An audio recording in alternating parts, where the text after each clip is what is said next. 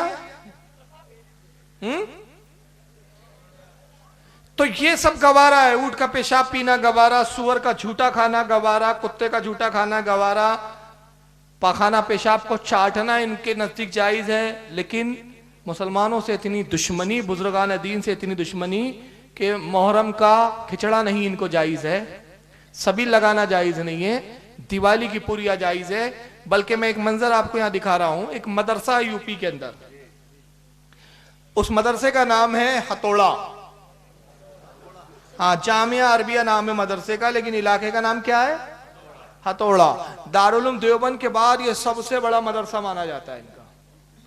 अब उस हथौड़ा मदरसे में क्या होता है मालूम है मदरसा, हर साल 2 काम होते हैं वहां, 2 काम बड़े मशहूर है। एक, हर साल एक इज्तिमा होता है जिसमें कई लाख वहाबड़े वहां जमा होते हैं, वहाबी तबलीगी जमा होते हैं, इज्तिमा करते हैं। दूसरा काम, हर साल मदरसे के अंदर धूमधाम से दिवाली का जश्न मनाया जाता है।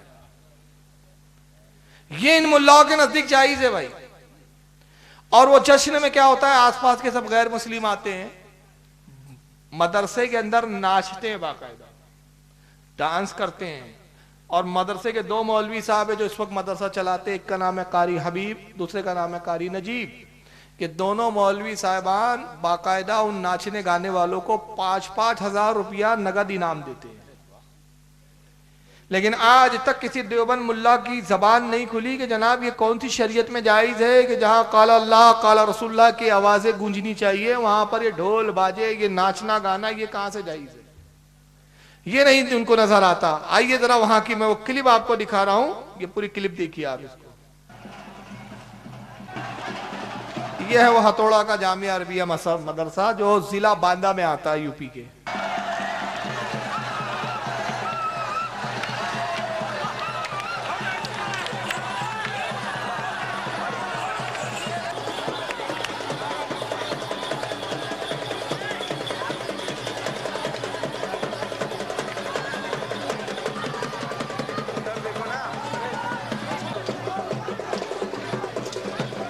ये है दोनों मौलवी साहब, मौलवी हबीब, मौलवी नजीब, दोनों भाई है ये।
मौजा बेल गई, आपका जिला बांधा तहसील खेलने के लिए आपकी साले आते रहे।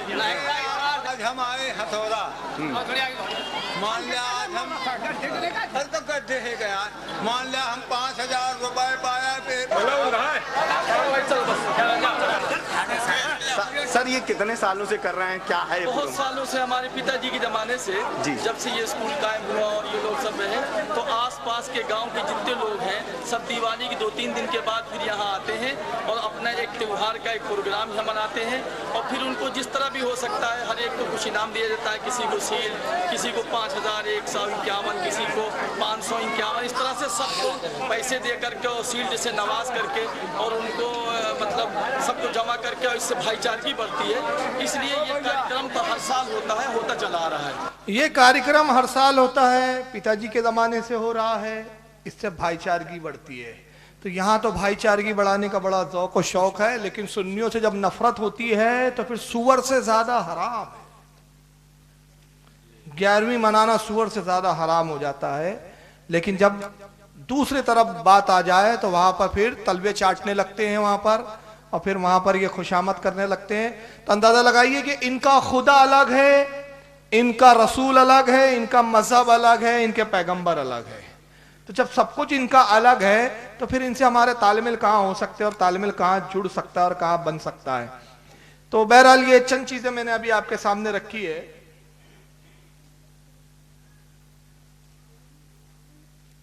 अब ये बहरहाल मर गया, तबलीगी जमात का ये बहुत बड़ा वो था, क्या नाम है, तारिक जमील का नाम सुनाऊंगा आपने। उसके राइट हैंड है ये जुनैद जमशीद, अभी अभी मारा ये प्लेन क्रैश के अंदर। ये तबलीगी जमात का असली रूप है, जरा देखिए आप।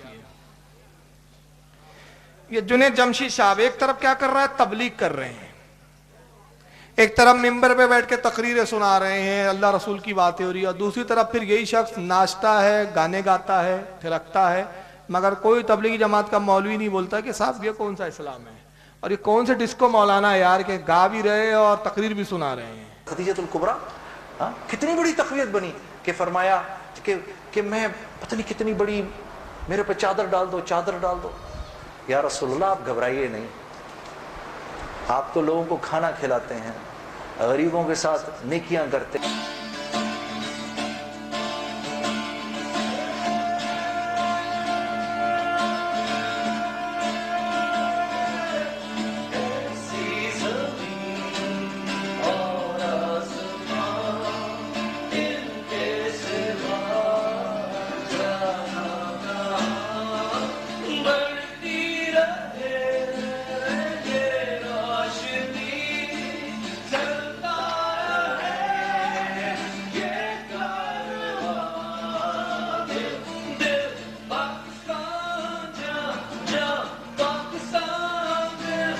ये है तबलीगी जमात के मौलवी साहब।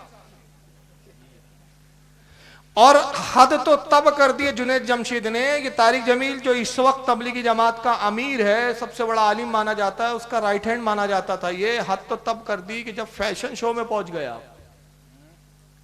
फैशन शो होता है ना, जब कपड़े औरतें अधनंगी औरतें रैम्प बोलते हैं जिसको चलती है, रैम्प पर चलती है नंगी, अपने जिस्म को नुमाइश और कपड़ों की नुमाइश करती है।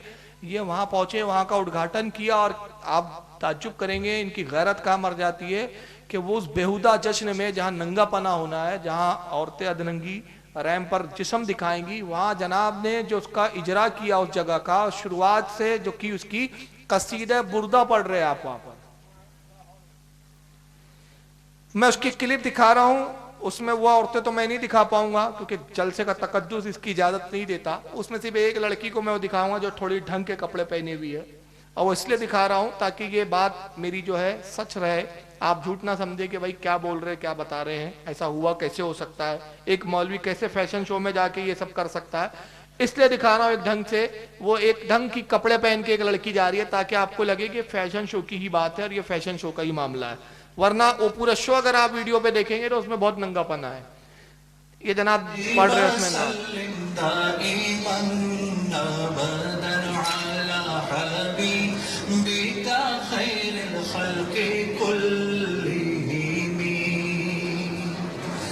न कोई आप सा होगा न कोई आप जैसा था, कोई यूसुफ से पूछे मुस्तफा का।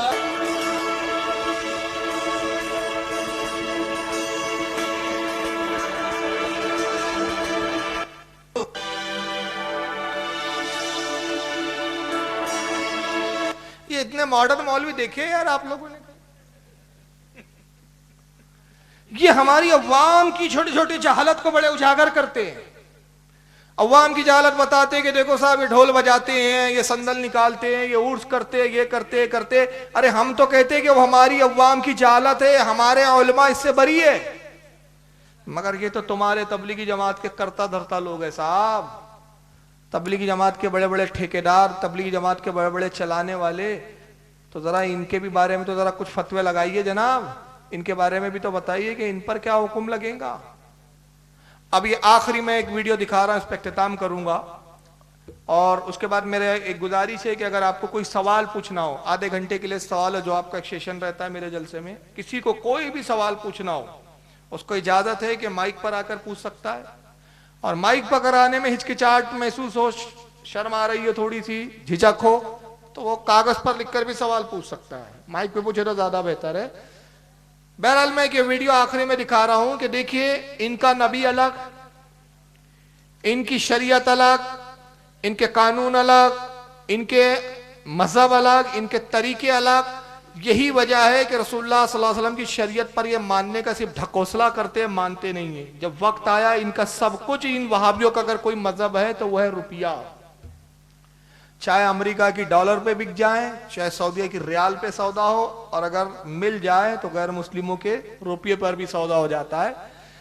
हाल ही में बीच में एक चैनल ने स्किन ऑपरेशन किया था और उनको कुछ पता चला कि साहब देवबंद के अंदर पैसों के एवज फतवे बेचे जाते हैं बाकायदा।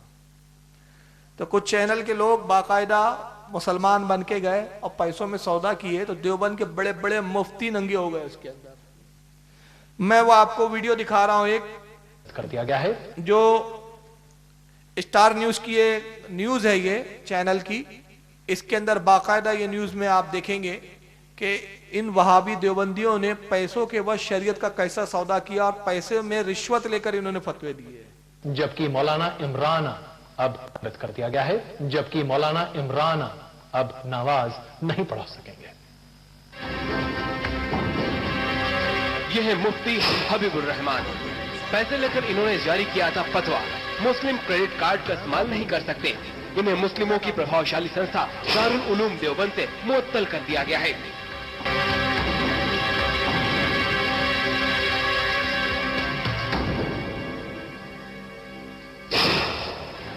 फतवों के एक और सौदागर मौलाना इमरान, ये वही मौलाना है जिसने की फतवों की दलाली 50,000 रुपए में हमें दिलवाए 5 फतवे। देखिए ये किस तरह 5 फतवों के लिए 50,000 का सौदा कर रहा है और अपने कमीशन के लिए किस तरह नाटक कर रहा है।